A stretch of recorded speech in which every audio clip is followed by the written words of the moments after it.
ଆଉ ଗୋଟିଏ ଦିନ ପରେ ନୂଆବର୍ଷ। କୋଟି ଓଡ଼ିଆଙ୍କ ମୌଡ଼ମଣି ଜଗତର ନାଥ ମହାପ୍ରଭୁ ଜଗନ୍ନାଥଙ୍କ କ୍ଷେତ୍ର ଶ୍ରୀକ୍ଷେତ୍ରରେ ଜମିଯିବ ପର୍ଯ୍ୟଟକଙ୍କର ଭିଡ଼। ଏହାକୁ ଦୃଷ୍ଟିରେ ରଖି ବ୍ୟାପକ ସୁରକ୍ଷା ବ୍ୟବସ୍ଥା କରାଯାଇଛି। ନୂଆବର୍ଷରେ ମହାପ୍ରଭୁଙ୍କ ଦର୍ଶନ ପାଇଁ ପ୍ରାୟ 4 ଲକ୍ଷ ଶ୍ରଦ୍ଧାଳୁଙ୍କର ସମାଗମ ହୋଇପାରେ। ଏହାକୁ ଦୃଷ୍ଟିରେ ରଖି ବ୍ୟାପକ ସୁରକ୍ଷା ବ୍ୟବସ୍ଥା କରାଯାଇଛି।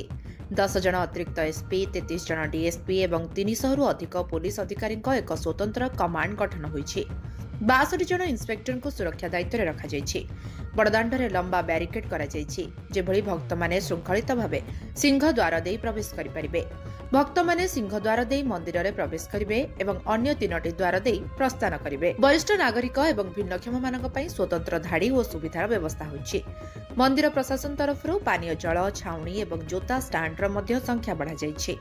ପୁରୀ ପୋଲିସ ପକ୍ଷରୁ ସ୍ୱତନ୍ତ୍ର ଟ୍ରାଫିକ୍ ଆଡଭାଇଜରି ଜାରି କରାଯାଇଛି। ଭୁବନେଶ୍ୱର ପଟୁ ଆସୁଥିବା 4 ଚକିଆ ବଡ଼ ଗାଡ଼ି ବାଟଗାଁ, ନୂଆ ବାଇପାସ୍ ଏବଂ ଶ୍ରୀ ସେତୁ ଦେଇ ଜେପିପିଏସ୍ ପାର୍କିଂକୁ ଯିବେ। ଯଦି ଜେବିପିଏସ୍ ପୂର୍ଣ୍ଣ ହୋଇଯାଏ, ଗାଡ଼ିଗୁଡ଼ିକୁ ଜେଲ୍ ରୋଡ୍ ପାର୍କିଂ କିମ୍ବା ଶରଧାବାଲି ପଡ଼ିଆକୁ ପଠାଯିବ। ବ୍ରହ୍ମଗିରି ପଟୁ ଆସୁଥିବା ଗାଡ଼ି ମଙ୍ଗଳାଘାଟ ଦେଇ ଷ୍ଟର୍ଲିଂ ଛକ ଏବଂ ବିଚ୍ ରୋଡ୍ ଦେଇ ଯାତ୍ରିକା ପାର୍କିଂକୁ ଯିବେ। ଭୁବନେଶ୍ୱର ପଟୁ ଆସୁଥିବା ବାଇକ୍ଗୁଡ଼ିକ ଅଠରନଳା ଦେଇ ମ୍ୟୁନିସିପାଲିଟି ମାର୍କେଟ୍ କମ୍ପ୍ଲେକ୍ସରେ ପାର୍କିଂ କରିବେ। 3 ଚକିଆ ଗାଡ଼ିଗୁଡ଼ିକୁ ଶ୍ରୀମନ୍ଦିର ଚାରିପାଖକୁ ପ୍ରବେଶ ମନା କରାଯାଇଛି। ସେମାନେ ନିର୍ଦ୍ଧାରିତ ଛକ ପର୍ଯ୍ୟନ୍ତ ହିଁ ଯାଇପାରିବେ। ସିସିଟିଭି ଓ ଡ୍ରୋନ୍ ନଜରରେ ରହିବ ପୁରୀ ସହର, ବଡ଼ଦାଣ୍ଡ, ଶ୍ରୀମନ୍ଦିର ଏବଂ ସମୁଦ୍ରକୂଳ।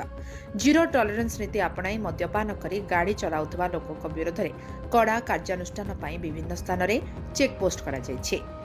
Bureau report, TV live Odia.